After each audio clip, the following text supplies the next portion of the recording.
الحمد لله نحمده ونستعينه ونستغفره ونؤمن به ونتوكل عليه ونعوذ بالله من شرور أنفسنا ومن سيئات أعمالنا من يهده الله فلا مضل له ومن يضلله فلا هادي له ونشهد أن لا إله إلا الله وحده لا شريك له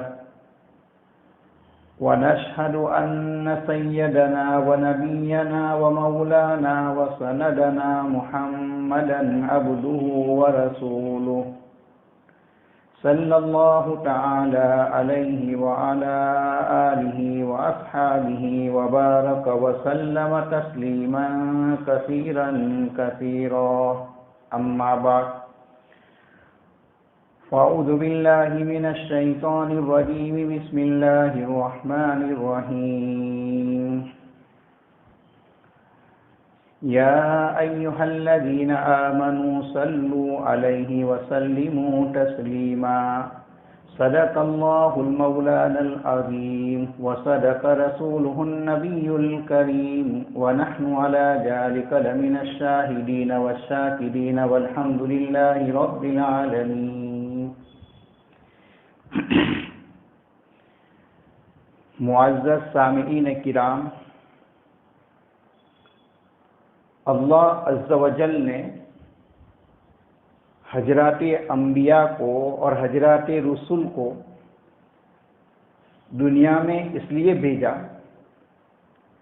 تاکہ ان کی اطاعت کی جاوے، ان کی فرما برداری کی جائے، اور اس سلسلے کی آخری کڑی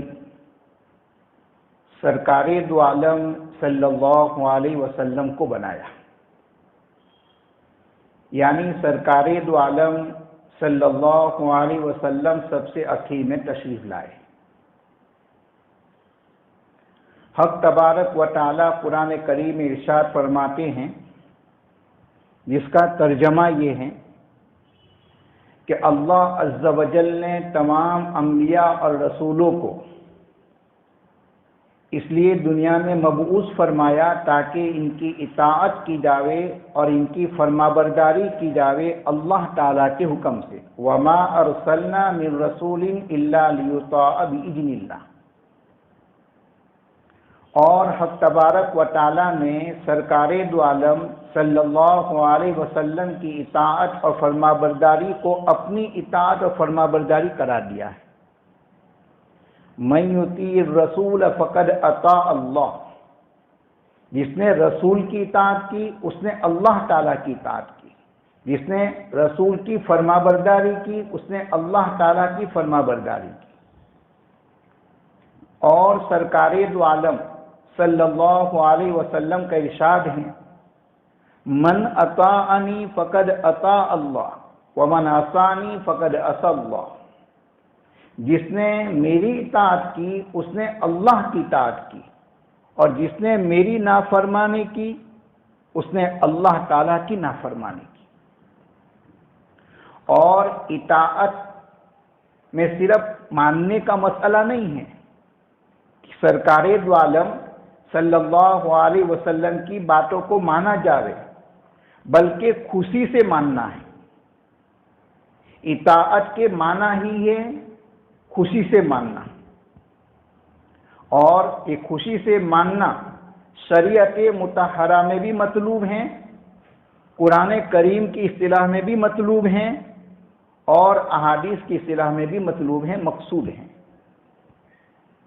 اور یہ جو اطاعت فرما برداری ہے جو اللہ تعالیٰ نے اور سرکار دو عالم صلی اللہ علیہ وسلم نے ہمیں جو احکام دیے ہیں، ہمیں جو باتیں بتائی ہیں، اگر ہم اس کو مانیں گے، اگر ان کی فرما برداری کریں گے، اس سے اللہ تعالیٰ کا رسول کا کوئی فائدہ نہیں۔ فائدہ اگر ہے تو ہمارا ہے، اطاعت کرنے والوں کا فائدہ ہے، فرما برداری کرنے والوں کا فائدہ ہے۔ اور فائدہ دنیاوی اعتبار سے بھی ہے، اخروی اعتبار سے بھی ہے۔ دنیا میں بھی ہمارا فائدہ ہے، آخرت میں بھی ہمارا فائدہ ہے۔ دنیا میں فائدہ کیا ہے؟ دنیا میں فائدہ یہ ہے کہ راحت، سکون اور چین کی زندگی نصیب ہوگی۔ اگرچہ کھانے کو خشک روٹی کے ٹکڑے مل رہے ہوں، فقر و فاقہ گزر رہا ہو، لیکن اطاعت شعاری میں سکون قلب حاصل ہوگا۔ ہم بہت سے مالداروں کو دیکھتے ہیں، کروڑوں پتی ہیں، کروڑوں کا بنگلہ بنا ہوا ہے، کروڑوں کی گاڑی میں گھوم رہے ہوتے ہیں، لیکن دین سے دوری ہوتی ہے، اللہ اور اس کے رسول کی اطاعت نہیں ہوتی ہے، اطاعت شعاری نہیں ہوتی ہے، انہیں سکون اور چین کی زندگی نہیں ہوتی۔ بہت سے ہم غریبوں کو دیکھتے ہیں غریب، لیکن اللہ اور اس کے رسول کی اطاعت ہے، فرما برداری ہیں، تو راحت، سکون اور چین کی زندگی گزار رہے ہوتے ہیں۔ تو دنیا میں بھی فائدہ اور آخرت میں تو فائدہ ہے ہی۔ اور اطاعت فرما برداری بھی کیسے کی جاوے؟ اطاعت فرما برداری ایسی کی جاوے جیسے حضرات صحابہ نے کی، کہ حضرات صحابہ نے اپنے عملی زندگی سے بعد والے لوگوں کے سامنے ایک مثال قائم کر دی اور یہ بتایا کہ اطاعت اسے کہتے ہیں، فرما برداری اسے کہتے ہیں۔ حالانکہ حضرات صحابہ وہ بھی ہماری طرح انسان تھے، کوئی دوسری مخلوق نہیں تھی، ان کے بھی طبعی تقاضے تھے، لیکن اس کے باوجود جب سرکار دو عالم صلی اللہ علیہ وسلم نے ان کے لیے کوئی بات طے کی تو ناگواری کے باوجود انہوں نے اسی شکل و صورت کو اختیار کیا جس شکل و صورت کے لیے سرکار دو عالم صلی اللہ علیہ وسلم نے ان کو ہدایت دی تھی۔ حالانکہ طبعی اعتبار سے وہ چیز ناگوار ہیں، لیکن چونکہ اللہ کے رسول کا حکم ہے فوراً ماننے کے لیے تیار۔ بلکہ بعض چیزیں تو ایسی ہیں جن میں براہ راست وہ مخاطب نہیں، ان سے یہ نہیں کہا جا رہا کہ تم کو یہ کرنا ہے، لیکن پھر بھی انہوں نے یہ خیال کیا کہ سرکار دو عالم صلی اللہ علیہ وسلم کی طرف سے یہ بات کہی گئی ہے، ہمیں یہ کام کرنا ہوگا۔ مصنف ابن ابی شیبہ میں حضرت عبداللہ ابن مسعود رضی اللہ تعالیٰ عنہ کے بارے میں مروی ہے کہ سرکار دو عالم صلی اللہ علیہ وسلم جمعہ کے دن خطبہ دینے کے لیے تشریف فرما ہے، اور مسجد کے کنارے پر کچھ لوگ منتشر ہیں، کھڑے ہیں۔ یہ بات آپ جانتے ہوں گے کہ سرکار پہلی جو اذان ابھی ہوئی یہ سرکار دو عالم صلی اللہ علیہ وسلم کے زمانے میں نہیں تھی،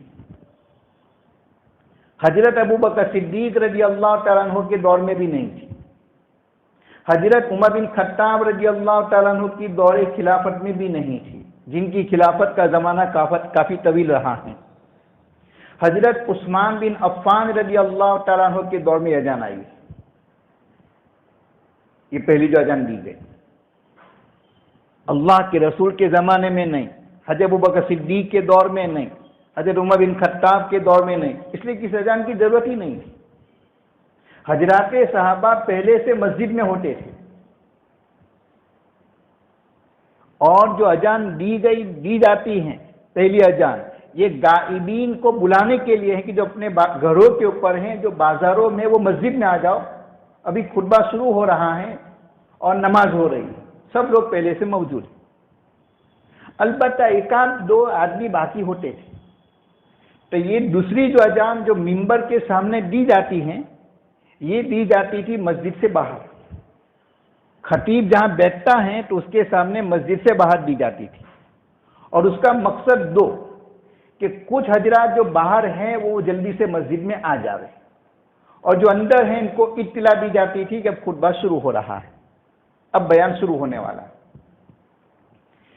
تو اللہ کے رسول خطبہ دینے کے لیے تشریف فرما ہے، بعد میں جب یہ سستی غفلت ہوتی گئی حضرت عثمان بن عفان رضی اللہ تعالیٰ عنہ کے دور میں یہ ہوا کہ غفلت اور بڑھی، تو پھر حضرات صحابہ کے مشورے سے یہ پہلی اذان دی جانے لگی۔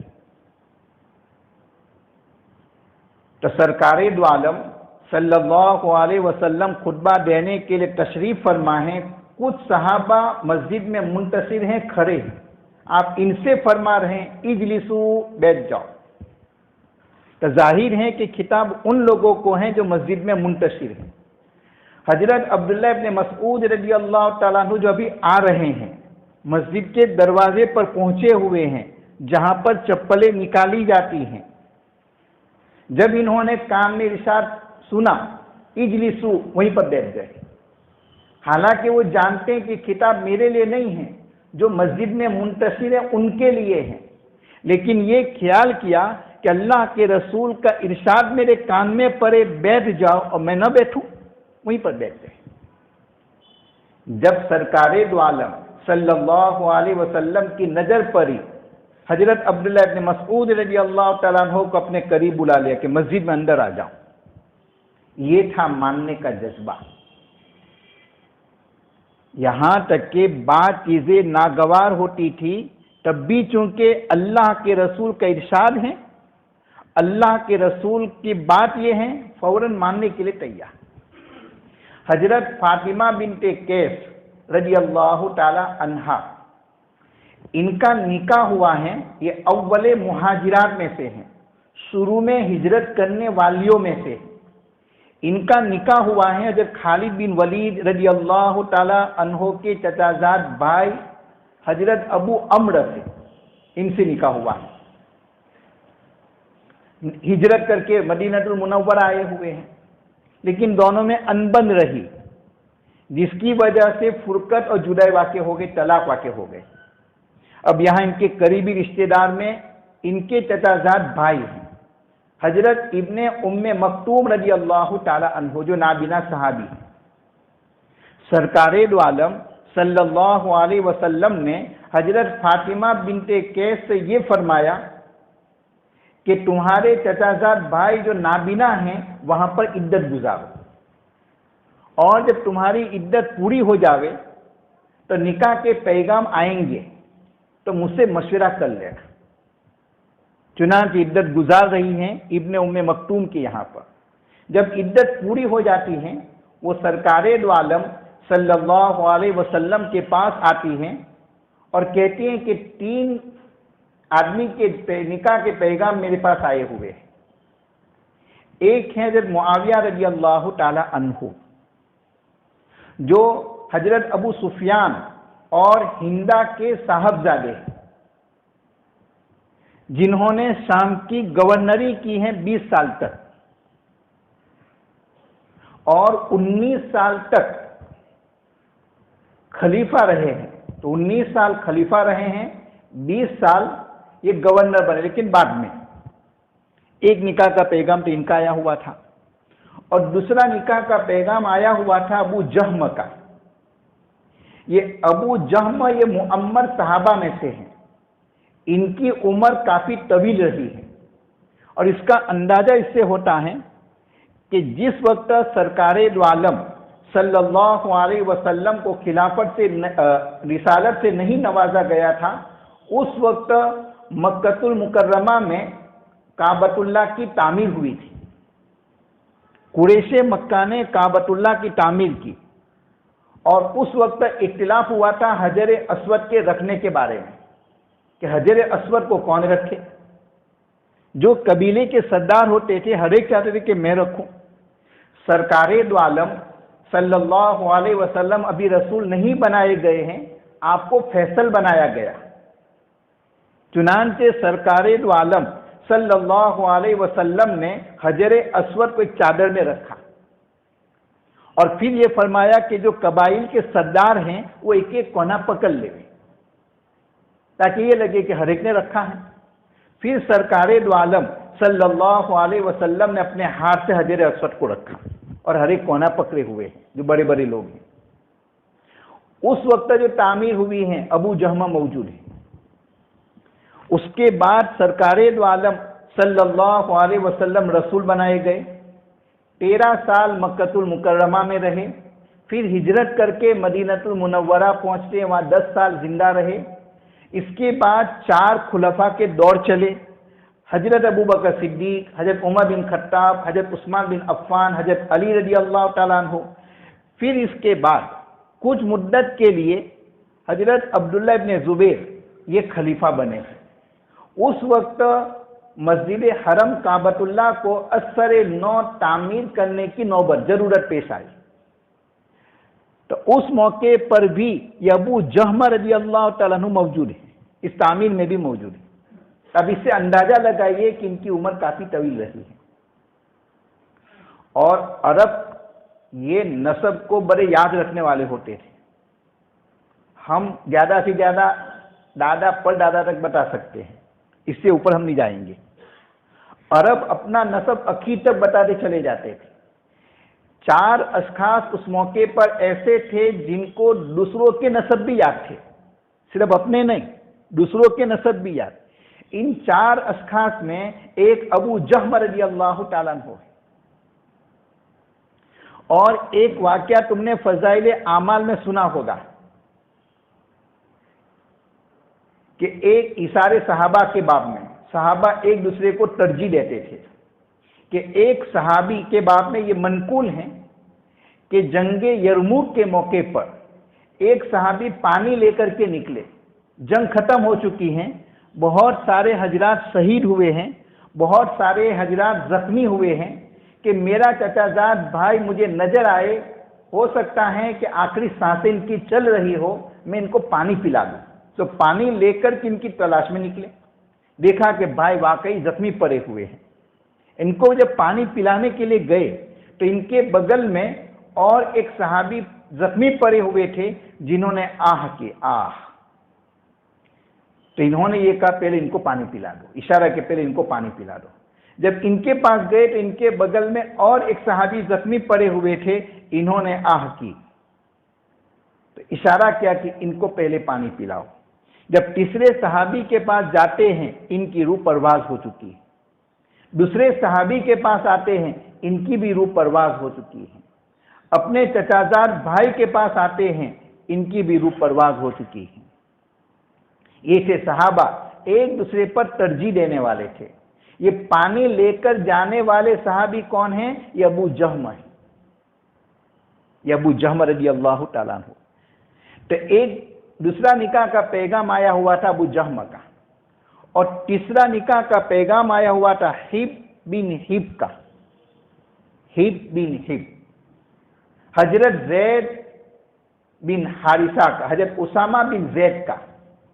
حضرت زید بن حارثہ کے صاحبزادے حضرت اسامہ، سرکار دو عالم صلی اللہ علیہ وسلم کو حضرت زید سے بھی بڑی محبت تھی، اور ان کے صاحبزادے حضرت اسامہ سے بھی بڑی محبت تھی، دونوں سے بڑی محبت تھی۔ چہیتے کے بیٹے چہیتے، حضرت زید اللہ کے رسول کے چہیتے ہیں، ان کے بیٹے بھی حضرت اسامہ چہیتے ہیں، اس لیے ان کو کہا جاتا ہے حب بن حب۔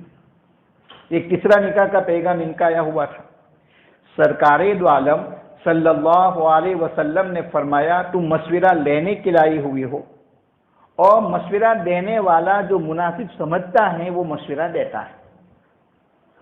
میں تمہیں یہ مشورہ دے رہا ہوں کہ حضرت ابو جہم جو ہیں، ان کے سانے سے لکڑی اترتی نہیں ہے، ان کے کاندھے سے لکڑی اترتی نہیں ہے، یعنی یہ عورتوں کو کثرت سے مارنے والے تھے، غصے والے زیادہ تھے۔ کہا کہ یہ غصے والے زیادہ ہیں، عورتوں کو کثرت سے مارنے والے ہیں، ان سے نکاح کرنا مناسب نہیں۔ جہاں تک معاویہ کا تعلق ہے، وہ مفلس ہیں، غریب ہیں، ان کے پاس اپنا کوئی جاتی مال نہیں ہے، نکاح کرنے کے لیے کچھ جاتی مال بھی تو ہونا چاہیے، کہ ان کے پاس کوئی جاتی مال نہیں ہے، ان سے بھی نکاح نہیں کرنا ہے، اسامہ سے نکاح کر لو۔ حضرت فاطمہ اسامہ سے نکاح کرنا نہیں چاہتی تھی۔ مسلم شریف کی روایت میں ہے کہ حضرت فاطمہ بنت قیس نے ناک گواری کے انداز میں ہاتھوں کو اشارہ کر کے یوں کہا اسامہ اسامہ، کیا میں اسامہ سے نکاح کروں، کیا میں اسامہ سے نکاح کروں؟